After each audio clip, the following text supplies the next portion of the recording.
Voilà, ici je vais vous montrer une technique très rapide pour convertir, je vais dire, des nombres binaires en nombres décimaux très rapidement, assez facilement.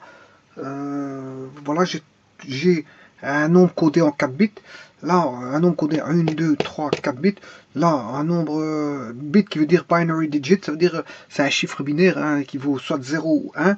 On sait bien que l'ensemble des nombres binaires, enfin, les chiffres binaires, est pris d'un ensemble qui est soit le nombre, enfin le chiffre 0 ou le chiffre 1. Voilà. Utilisé généralement en électronique ou en électricité, en électronique et en informatique. Voilà. Le 0,1 donc qui est un ensemble où je peux prendre 0,1 pour former une série de chiffres binaires qui vont donner un chiffre avec un poids plus important. Ici j'ai 1, 2, 3, 4 chiffres. 1, 2, 3, 4, 5, 6, 7, 8. 1, 2, 3, 4, 5, 6, 7, 8. 1, 2, 3, 4, 5, 6, 7, 8. 1, 2, 3, 4. Voilà, donc on a soit 4 chiffres binaires, 4 chiffres binaires qu'on dit, on dit en anglais binary digit. Voilà, chiffre binaire. Là, il est codé sur 4 chiffres binaires. Là, il est codé sur 8 chiffres binaires, 8 chiffres binaires, 8 chiffres binaires, 4 chiffres binaires. Bon, quand c'est codé sur 4 chiffres binaires, on appelle ça voilà, quand on a 8 bits comme ici, 1, 2, 3, 4, 5, 6, 7, 8, 8 bits c'est un octet. Voilà, 8 bits c'est un octet. Voilà, donc en fait, là j'aurais dû mettre sur 8 bits et non pas 4. Donc si vous voulez mettre sur 8 bits ici, pour le terminer, vous mettez 0, 0, 0, 0. Ici vous mettez 0, 0, 0, 0, que peut représenter ces chiffres binaires sur 8 bits, beaucoup de choses. Bon, l'informatique a évolué, il y avait le 8 bits, le 16 bits, le 32 bits. Bon, et qu'est-ce que 8 bits, 16 bits ou 32 bits? Vous comprendrez que ce sont les données. Les données peuvent être transférées soit en 8 bits, soit en 16 bits ou en 32 bits. Voilà, mais il n'y a pas que les données là-dedans. L'informatique, ce sont des rangements. Donc on range en certains endroits des données. Donc les données sont sous forme données en binaire comme ça. On les range dans des mémoires, des supports de stockage, bon, temporaires ou permanents. Voilà, donc une mémoire est une zone de stockage temporaire de données temporaires. Alors que bon, si je prends le disque dur, le zip ou l'unité de disquette souple qui fait, peu importe la taille, petite ou grande, ou les disques magnétiques, ou encore les clés USB, tout ça sont des supports de stockage de données informatiques, de données électroniques d'abord, avant tout, parce que c'est de l'électronique avant tout. On n'a pas d'informatique si on n'a pas d'électronique avant. Donc ce sont des données électroniques et donc fatalement des données informatiques.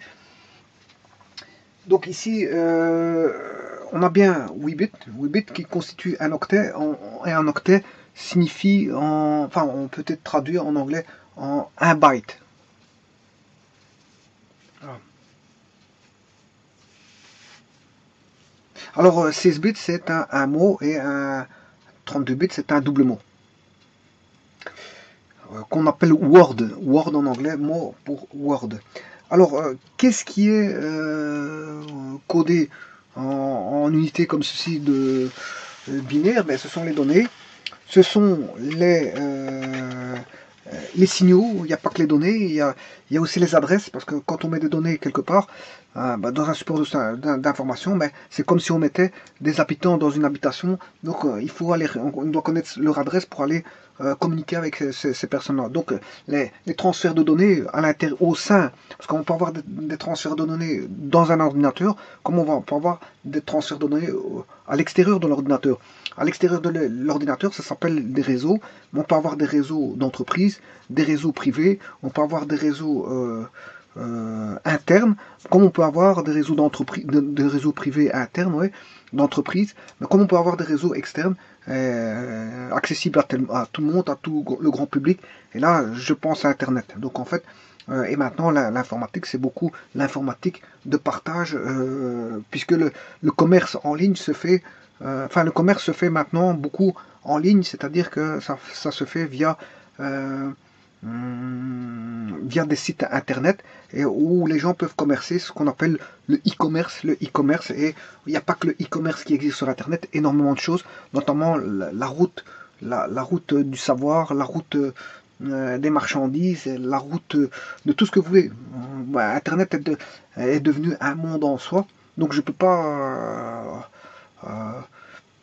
répertorier tout ce que peut avoir Internet, parce que c'est un monde gigantesque, puisqu'en fait il reflète la vie sociale en général, et donc c'est un monde virtuel pour lequel on a accès à de l'information sur tout et n'importe quoi.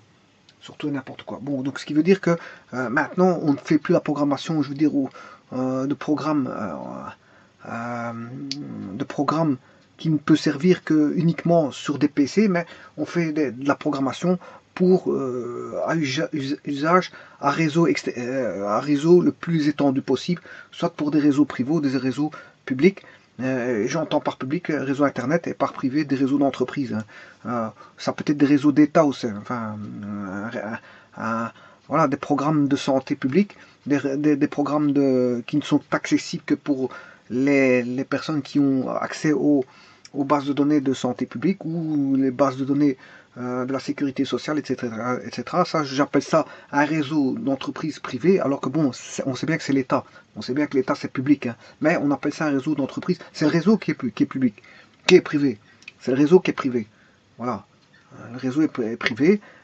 Donc par exemple, j'entends tout ce qui appartient à l'État, aux entreprises propres, qui veulent avoir, je veux dire, un réseau d'entreprises propre à eux. Il n'y a pas de problème, ce sont des réseaux privés. Contrairement à ça, un réseau public, ce que j'entends réseau public, c'est un réseau où tout le monde peut accéder, bon, accessible à tout le monde. Voilà. Je pense à un site de e-commerce, un site de vente en ligne, un site de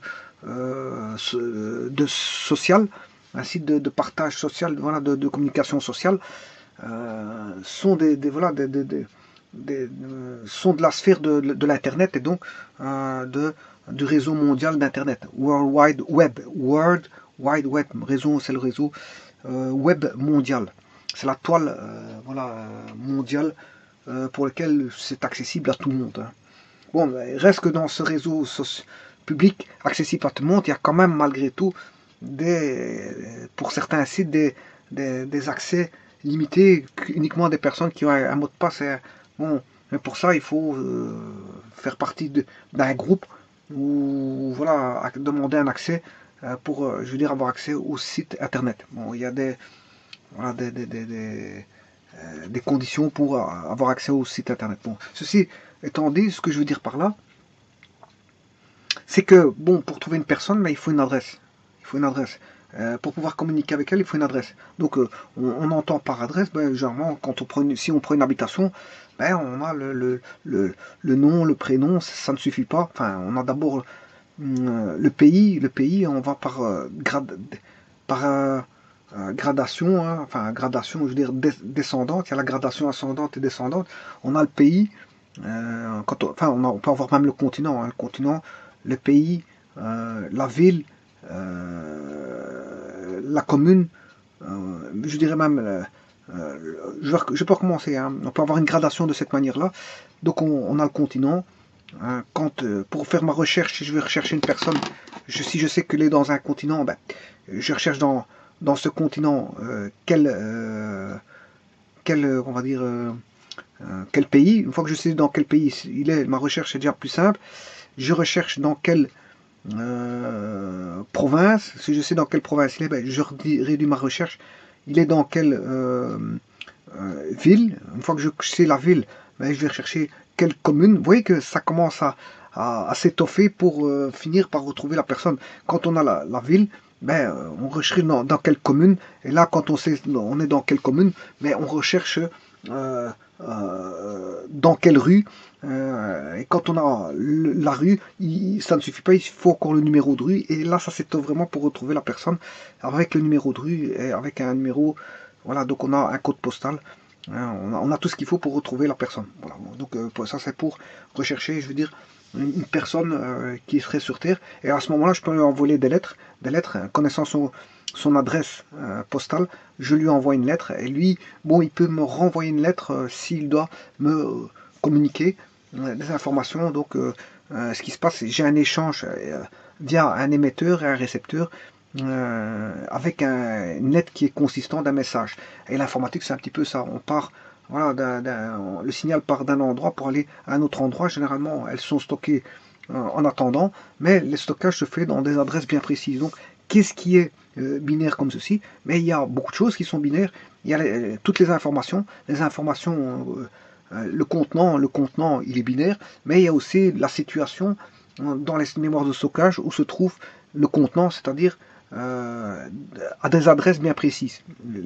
Voilà, ça se trouve à des adresses bien précises et le contenant, c'est-à-dire l'information étant binaire, mais l'adressage étant binaire. Donc en fait, vous voyez que on peut avoir du binaire pas uniquement pour les données, mais aussi pour l'adressage. Il y a l'adressage qui permet de localiser, je veux dire, l'information sur un support, quel qu'il soit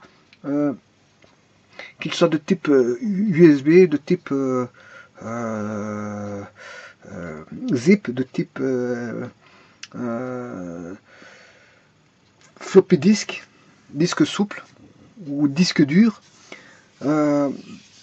Disque dur qu'on appelle hard disk drive. Et les disques souples, bon, les anciens disques souples qu'on retrouvait de différentes dimensions, qu'on appelait les floppy disques souples. Alors, on peut avoir donc des clés USB, des floppy disks, des disques durs, des zip, des disques magnétiques qui peuvent stocker énormément de données, énormément.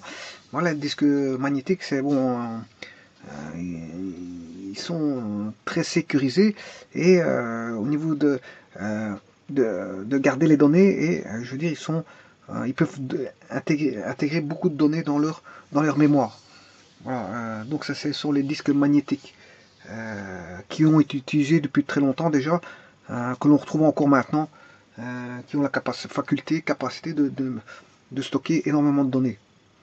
Alors ça c'est les disques magnétiques. On a les zips, ça je l'ai dit, les mémoires, tous les types de mémoires que l'on peut. On peut avoir les mémoires ROM, RAM, EEPROM, Erasable Programmable ROM.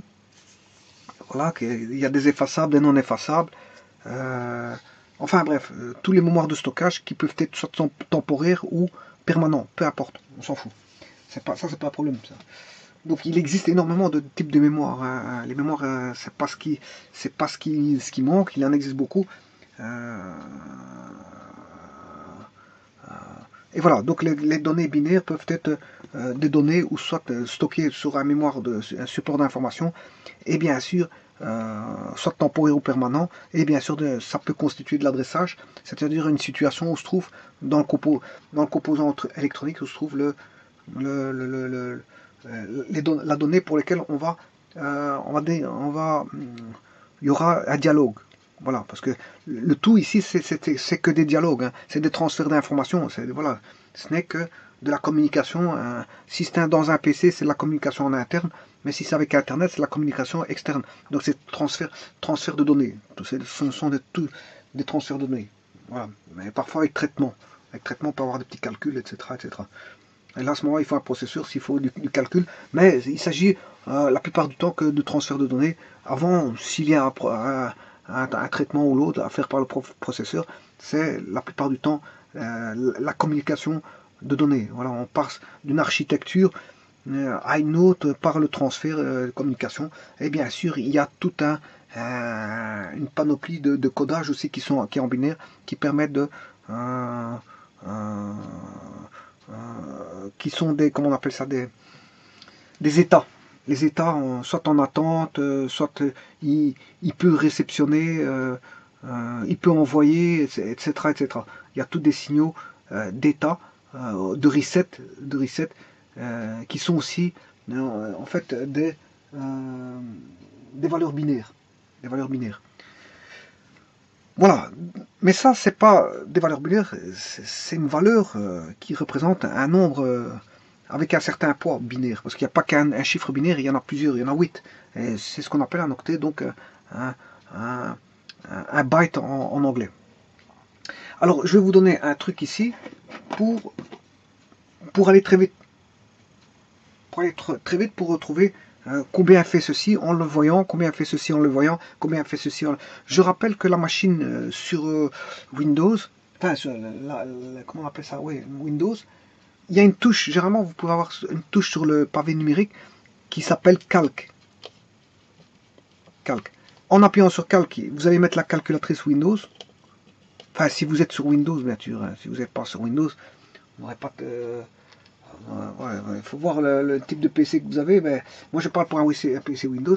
Vous appuyez sur calque dans le pavé numérique. Hein, 1, 2, 3, 4, 5, 6, 7. Au-dessus, il est marqué calque. Si vous l'avez, vous avez ce bouton-là, vous appuyez sur calque. La calculatrice Windows ressort et vous apprenez l'affichage. Je veux dire, c'est l'affichage non pas scientifique, c'est une autre. Hein, vous allez chercher l'affichage informatique.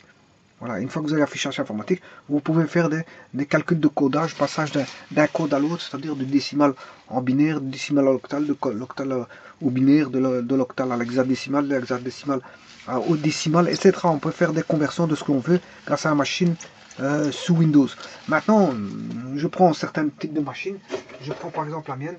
Ici, cette machine-ci fait aussi du calcul de passage d'un code à l'autre.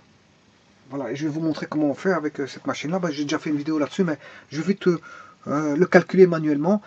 Comment peut-on calculer ça rapidement? Ça, c'est de 1. Et de 2, je vais référer à la machine. Voilà. Alors, comment calculer ça très très rapidement? Voilà. Eh bien, il suffit de faire ceci. Ceci, c'est le poids le plus faible. C'est 2 exposant 0. 2 exposant 0, ça fait 1. Et vous faites chaque fois x2. 1 fois 2, 2. 2 fois 2, 4. 4 fois 2, 8. 8 fois 2, 16. 16 fois 2, 32. 32 fois 2, 64. 64 fois 2, 128. Voilà. Donc on peut aller jusque de 128 si vous voulez. Alors, enfin 128 en poids. En poids, c'est 2 exposant 0, 2 exposant 1, 2 exposant 2, 2 exposant 3, 2 exposant 4, 2 exposant 5, 2 exposant 6, 2 exposant 7. Mais voilà, pour aller plus vite, vous mettez 2 exposant 0, ce qui fait 1, vous commencez à 1, vous faites chaque fois x2. Vous faites x2. C'est plus rapide, hein. x2, x2, x2, x2, x2, x2, x2. Ah.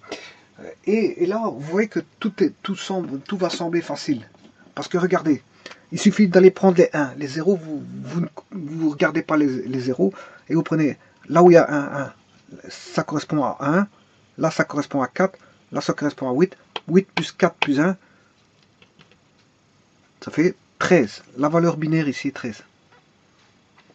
On va faire le suivant. Vous voyez que c'est très rapide. Hein. Là, j'ai 1, 4 et 16. 16 plus 4, 20 plus 1, 21. Ce chiffre binaire là fait, enfin ce nombre binaire là fait 21. Là j'ai un 1 en 8 et 1 en 128. 128 plus 8, 136. Là j'ai un 1 ici, ça fait 1, 2, 4, 8, 16, 64. Ce qui veut dire que j'ai 1 plus 2, 3 plus 4, 7, 7 plus 3, 8, 15, 15 plus 16, 31, 31 plus 64, 95. Vous voyez que c'est très très simple, hein, très simple. Une fois que vous avez ce tableau-là, tout devient simple. Ici j'ai un 1 là et un 1 là, ce qui fait 8 plus 4, ça fait 12. Bon, maintenant, bien sûr, on va vérifier. Et là, on peut prendre sa machine pour la vérification. Prenons la machine. Bon, on va mettre le nombre binaire. Pour ça, je dois aller dans le mode. Je prends la base, mode. Donc je tape mode. Bon, là, je dois prendre le 3. Je vais taper 3 avec le clavier pavé numérique. Voilà. Là, je vais taper 1, 1, 0, 1. Voilà, c'est le premier. C'est le premier. Là, je dois lui dire que c'est en binaire. C'est-à-dire que, pour lui dire que c'est en binaire, ben, j'ai une touche qui est binaire en...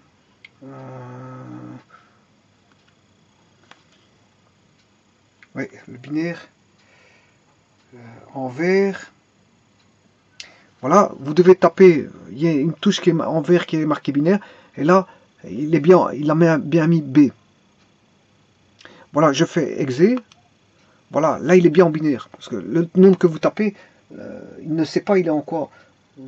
C'est juste qu'il faut taper BIN, enfin il y a une touche qui est BIN. Hein. Dès le moment où vous passez en base, ben, la touche log devient bin. La touche log devient bin. Et là, à ce moment, le nombre que vous avez tapé, là-bas, vous tapez log qui est bin. Bon, voilà, vous faites exe, une fois, et là, il passe en, il est en binaire. Maintenant, pour le remettre en décimal, ben, vous devez retaper sur la touche qui est décimale. C'est le x carré, mais c'est plus x carré parce que vous êtes en base. Vous avez passé avec le mot de base, donc c'est plus x carré. Donc je vais chercher le x carré. Au-dessus, il est marqué dec, ça veut dire décimal. Et vous voyez que ça fait bien 13. Bon, maintenant, je vais faire ça pour les autres. On va en recommencer un. Donc c'est 1. J'ai bien 13. Hein. 1, 0. Voilà, on va faire celui-ci. On va le taper. 1, 0, 1, 0. Donc c'est 10, 10, 1. Voilà. Ça, c'est en binaire. Je fais log. Voilà. Là, il a bien mon binaire. Quand je dis log, c'est parce que c'est... Voilà, c'est le binaire. C'est la touche log. Hein, c'est la touche log en temps normal. Mais ici, on n'est plus en temps normal parce qu'on est en mode base. On n'est plus en mode... On n'est plus dans le mode de comptable. On n'est plus dans le mode comptable, on est dans le mode base. Je suis dans le mode base. Voilà, je suis dans le mode 3. Voilà, donc ici je remets le nombre. 1, 0, 1, 0, 1. Voilà, là il est bien en binaire parce que je l'ai déjà mis.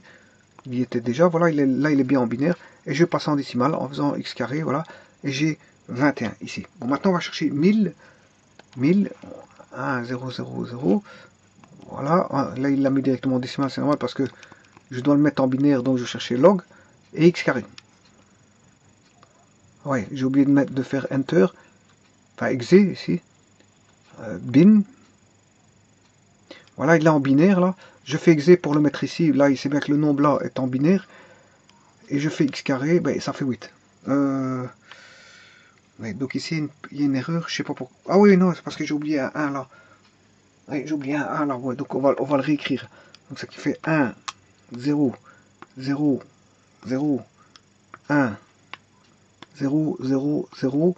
Là, je le mets en binaire. Voilà, il est bien en binaire. Je fais exe. Là, il prend tout le nombre. Là, et je fais x carré.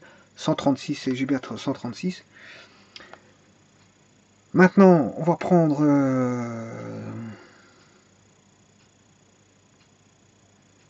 1, 0, 1, 1, 3, 4, 5. J'ai 5, 1. Je mets en binaire. Voilà, le nombre est là. Maintenant, je le mets en décimal. 95. C'est juste. Et il reste le dernier, qui est 11, 0, 0. Je le mets en binaire. Et je le mets maintenant en décimal. Enfin, j'ai oublié de faire un exe. Voilà, là, elle est en binaire. Et là, je fais x carré. J'ai bien 12. Voilà, tout est bon. Alors maintenant, dernière chose avant de terminer, ici, sur Weebit, ici, le plus petit nombre qu'on peut avoir, c'est, vous aurez compris que c'est, bon, on peut commencer en 0, 0, 0. Si tout est 0 sur Weebit, ben on a 0. Bon, quel est le plus grand nombre que l'on peut coder sur Weebit? Ben, on a tout des 1 partout. On a tout des 1 partout. Voilà, on va mettre tout des 1 partout. Donc ici, je vais mettre 1, 1, 1, 1, 1, 1, 1 et 1. Voilà, j'ai le maximum que je peux coder. Le minimum, il est là. sur 8 bits, ça fait 0. Et on va coder sur 8 bits, donc ce qui fait 1. En fait, on a, ici, je ne sais pas si vous avez remarqué, le maximum que je peux avoir, ben, c'est une somme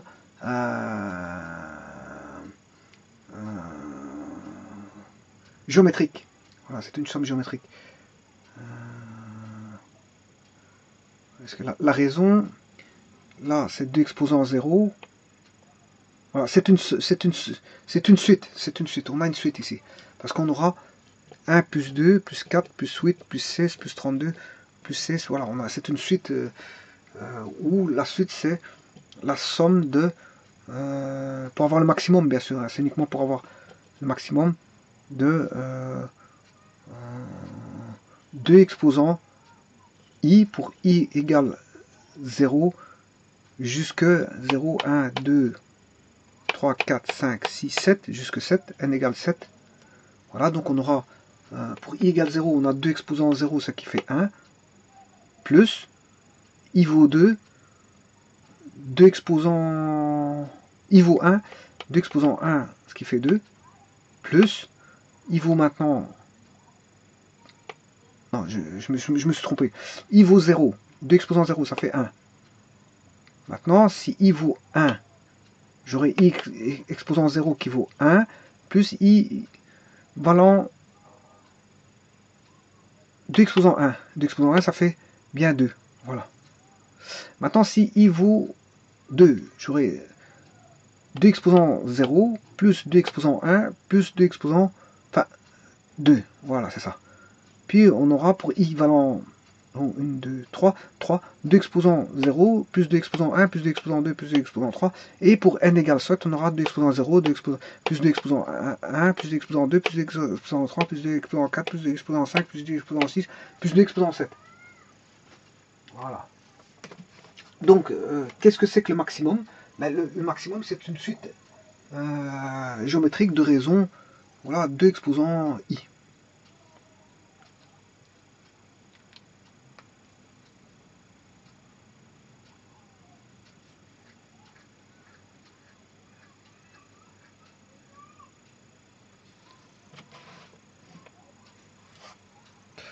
Voilà, donc bon, on va calculer ça, le maximum que l'on peut avoir. 1 plus 2, 3 plus 4, 7 plus 8, 15 plus 16, 31, plus 2, 63, plus 64, ce qui fait 128, 127, 128 plus 127 plus 128, ce qui fait ça termine par un 5, ce qui fait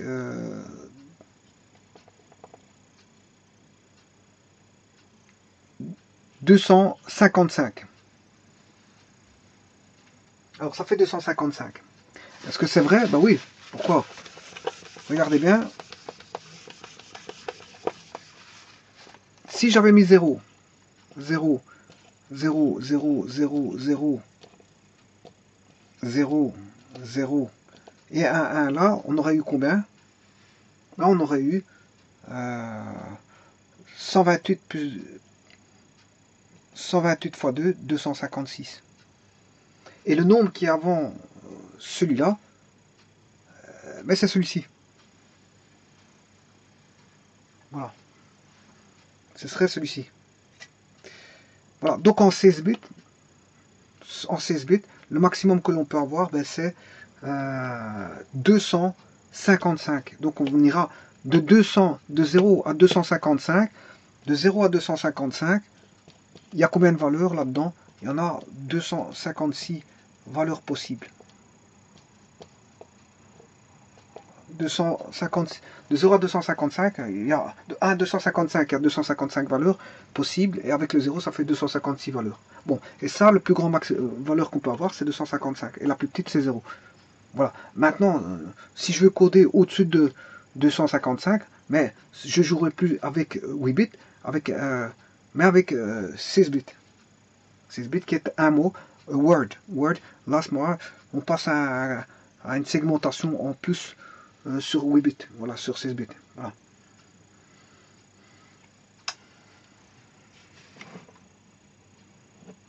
Voilà, je vous remercie.